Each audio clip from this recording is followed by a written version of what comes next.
Graça e paz, queridos. Estamos chegando para a nossa manhã de meditação, adoração na palavra do Senhor. E queremos nesta manhã trazer a você mais um momento de adoração. Poderíamos dizer que esse é o nosso culto matinal.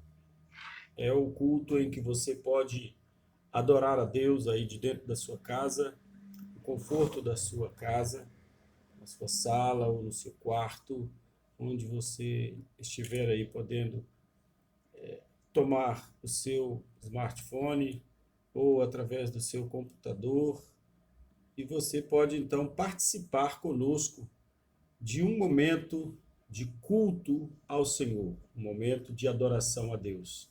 Ouvimos aí belos louvores, adorando o nome do Senhor, e nós hoje vamos trazer a você uma palavra direto da Bíblia Sagrada, direto do coração de Deus para o seu coração, para que nós possamos, já logo pela manhã, meditarmos na palavra do Senhor. A palavra de Deus, em Josué, no capítulo 1, versículo 8, diz assim: não se aparte da sua boca o livro desta lei, antes medita nele dia e noite. Então nós estamos trazendo a você uma forma de meditar nesta palavra, de conhecer a palavra de Deus e de por ela, então, poder tomar direção às suas decisões, direção às suas atitudes, direção à sua vida. A nossa mensagem de hoje para a nossa meditação é de volta ao Gólgota. Gólgota é o mesmo que Calvário, o mesmo que caveira. Gólgota é lugar de sofrimento, de angústia, de dor intensa, mas para nós representa o lugar da entrega e substituição. Gólgota é o lugar do holocausto, do sacrifício, lugar onde o maior sacrifício foi feito em favor de um povo que nem o conhecia ainda. Disse Jesus: bem-aventurados sois vós que viram e creram, mas mais bem-aventurados serão aqueles que não viram e hão de crer no meu nome. Então, o Gólgota foi o ponto de referência para que toda a raça humana pudesse vir a conhecer Jesus e a conhecer a sua história. No Gólgota houve um sacrifício incontestável e incomparável, jamais visto em toda a história da humanidade. Nem os céticos, nem ateus e nem nenhum outro segmento pode contestar este fato. Jesus, levado ao monte para ser crucificado, onde todos poderiam vê-lo. O que para os romanos foi um castigo e uma demonstração de controle, domínio e poder, foi para todos nós o cumprimento da palavra profética em promessa de Deus ao homem para salvar toda a raça humana, para a salvação de todo aquele que crê. Quando os romanos viram Jesus sendo ressuscitado e viram que a história de Jesus estava se cumprindo e que realmente ele havia ressuscitado, eles então tentaram negar a ressurreição de Jesus e pagaram para que os soldados pudessem também negar a ressurreição de Cristo. Porém, não conseguiram nem contestar e nem tentar contestar a questão da crucificação do Senhor Jesus. Porque toda a raça humana, toda a humanidade daquela época, todos os que viviam naquela região por ocasião da crucificação de Jesus puderam vê-lo, porque ele foi levado ao monte e ele foi sacrificado no monte em favor de toda a raça humana. Então, queridos, a palavra de Deus nos diz que Deus, olhando dos céus para a terra, não viu sequer um justo, ninguém que fizesse o bem. Estava determinado, então, que a salvação só seria através do derramamento de sangue.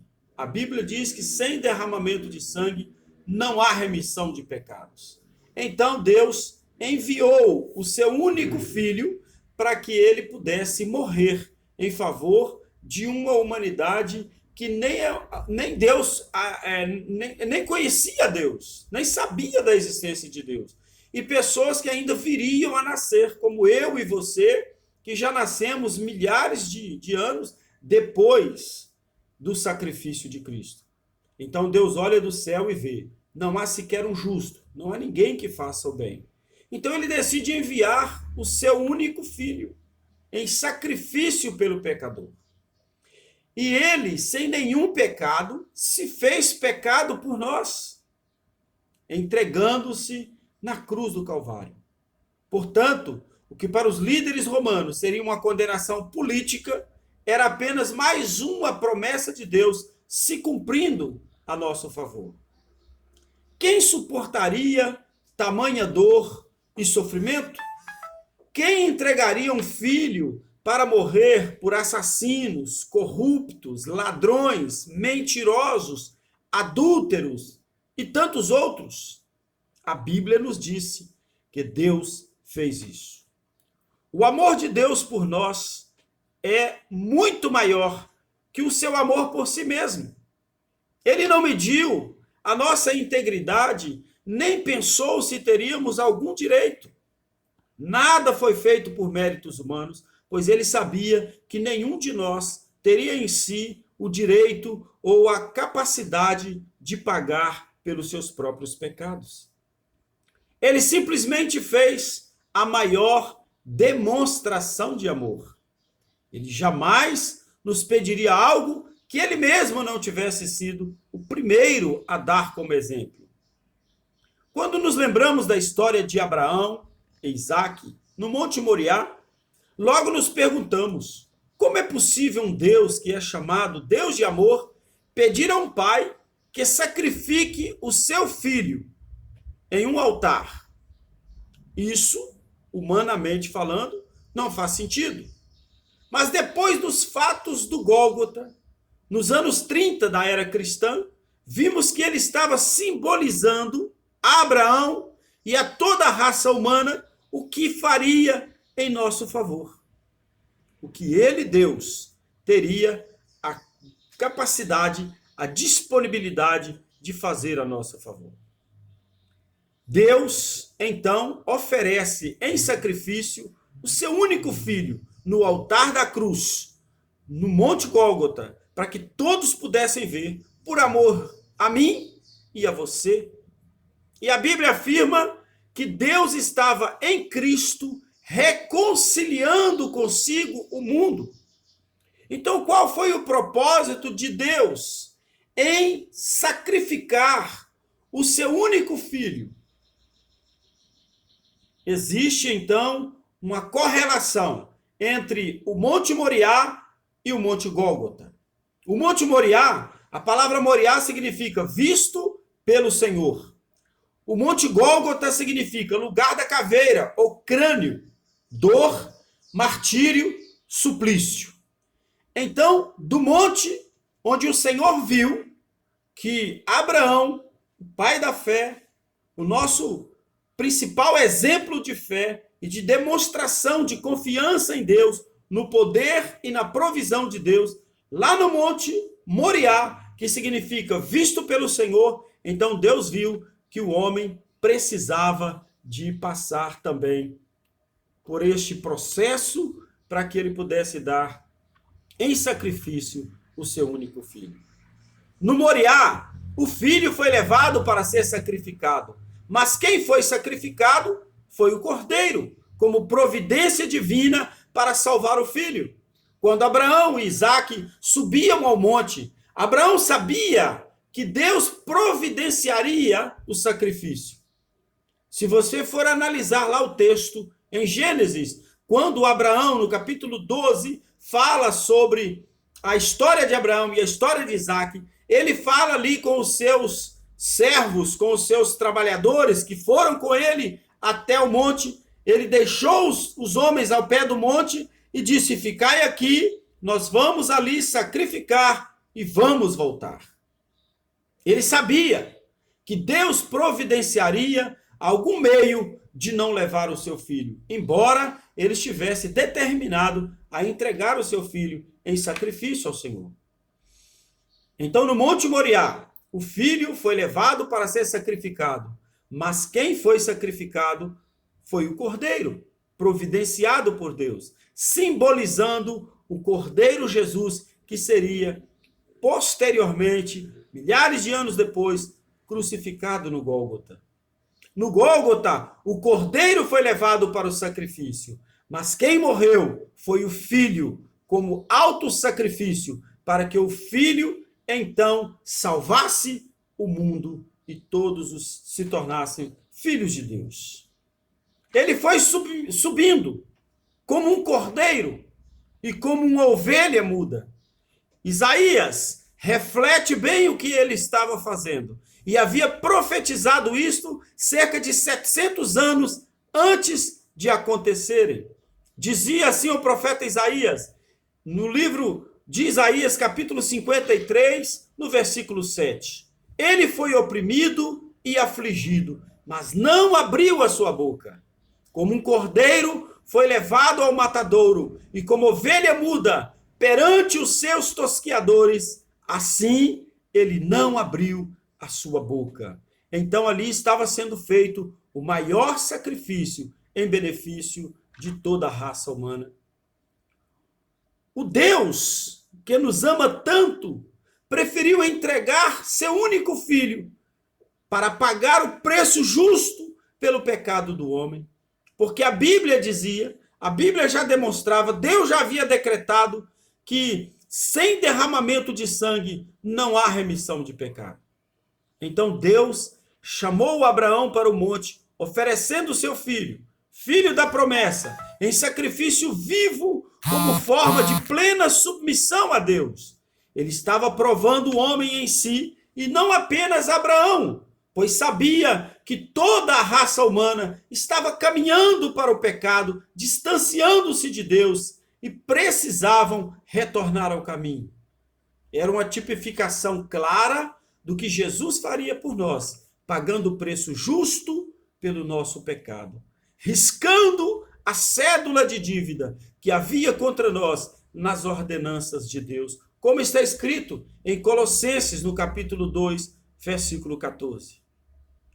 Queridos, estamos vivendo dias de distanciamento de Deus, de fuga da realidade e da verdade.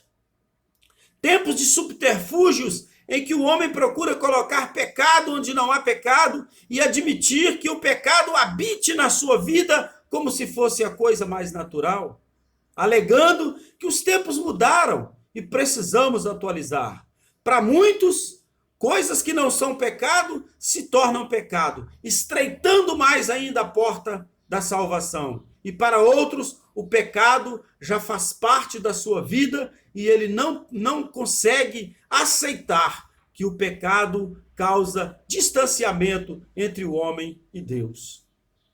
Quando voltamos a praticar o pecado, tendo uma vez conhecido a palavra, tendo uma vez ouvido falar que a salvação dos pecados é o derramamento de sangue que foi feito por Jesus Cristo na cruz do Calvário, então nós fazemos voltá-lo ao sacrifício. A Bíblia diz que é como quando nós fazemos isso, quando nós cometemos pecado, nós voltamos Cristo ao vitupério. Queridos, a palavra do Senhor, ela é muito simples de entender, ela é muito fácil de entender, de colocarmos as razões pelas quais nós compreendemos a palavra de Deus. E nesta palavra está escrito, em Hebreus, no capítulo 6, no versículo 4 até o 6, porque é impossível que os que já uma vez foram iluminados e provaram o dom celestial e se fizeram participantes do Espírito Santo e provaram a boa palavra de Deus e as virtudes do século futuro recaíram, sejam outra vez renovados para arrependimento. Pois assim quanto a eles de novo, crucificam o Filho de Deus e o expõem ao vitupério. Jesus foi vituperado por nossa causa, sacrificado em nosso favor. Isso significa que ele carregou a nossa desgraça, o nosso castigo, sendo ele o castigo por toda a humanidade, pela justiça de Deus, ao receber sobre si o nosso pecado. Ele se tornou maldito e removeu a maldição que estava sobre nós. Então, Jesus, o Filho de Deus, se torna o sacrifício vivo em favor de toda a raça humana. A Bíblia diz que ele se tornou maldito por nós quando recebeu sobre si a descarga de todos os nossos pecados. Por meio dele, nós somos feitos livres, somos feitos santos, como diz Isaías 52:11 e Ezequiel 20:41. Vitupério significa o ato ou efeito de vituperar, palavra, atitude ou gesto que tem o poder de ofender a dignidade ou a honra de alguém. É uma afronta, um insulto. Então, quando nós voltamos a praticar o pecado, tendo conhecido a verdade que liberta, tendo conhecido o poder da palavra que transforma e que liberta o homem, nós estamos mais uma vez levando Cristo ao vitupério, à afronta, ao insulto, ao sacrifício. Em Isaías lemos que os nossos pecados fazem divisão entre nós e o nosso Deus, e as nossas transgressões ou iniquidades encobrem o seu rosto de nós para que não nos ouça. Então, sempre que caímos ou cometemos qualquer tipo de pecado, tornamos a provocar a tristeza do Cristo pelo pecado do homem e fazemos como se fosse ineficiente o seu sacrifício por todos os nossos pecados. Voltar ao Gólgota, ou Monte Calvário, ou Monte da Caveira, é rememorar o sacrifício vicário de Cristo e reconhecer que este sacrifício foi suficiente para nos justificar. E, portanto, não devemos mais viver em conformidade com o mundo, em conformidade com o pecado, aceitando que venha permear as nossas vidas o pecado ou todas as formas de pecado. Mas devemos ficar livre de toda a prática do pecado que nos distancia de Deus e voltarmos para o Senhor em perfeita adoração, em sintonia com Deus, adorando ao Senhor, servindo ao Senhor. Volte para o Senhor e procure então manter a sua vida em santidade para agradar ao Senhor. Deixe que Ele seja o centro da sua vida, todos os tempos, em todos os momentos, e que Ele controle todas as suas vontades.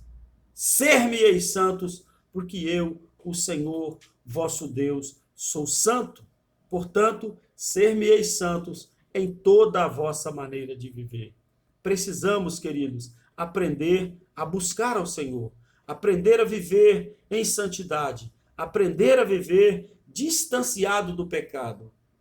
Há muitas coisas na nossa vida que nós podemos evitar. E essas coisas que nos afastam de Deus, que nos distanciam da sua palavra e que nos deixam em uma situação de problemas, de dificuldades, e que nos impede até mesmo de sentir a presença de Deus, e que impede as nossas orações de chegar até Deus.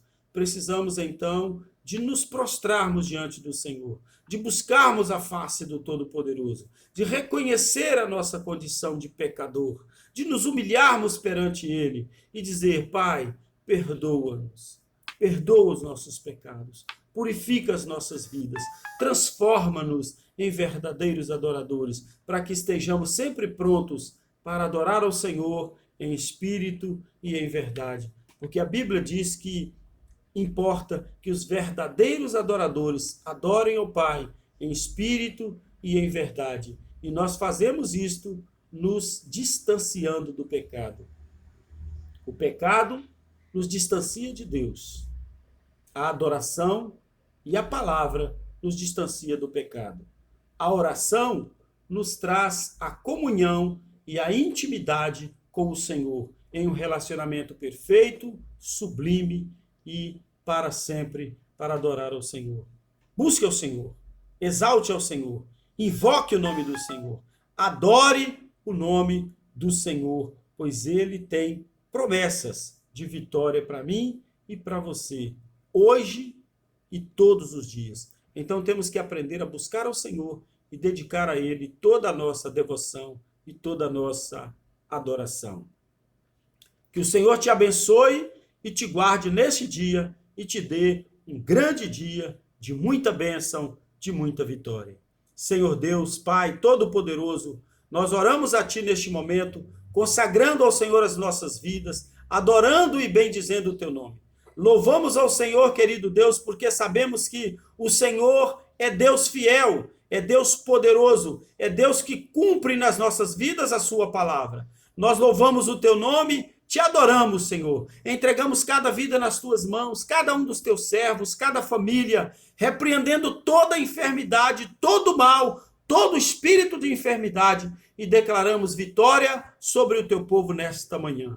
Cobre-nos com o Teu sangue, livra-nos, ó Deus, de todo mal, de toda fúria do adversário e dá-nos um dia a vivermos na Tua presença, na Tua dependência, para o louvor da Tua glória. Oramos, te agradecemos e exaltamos o Teu nome, Senhor, no nome do Senhor Jesus Cristo.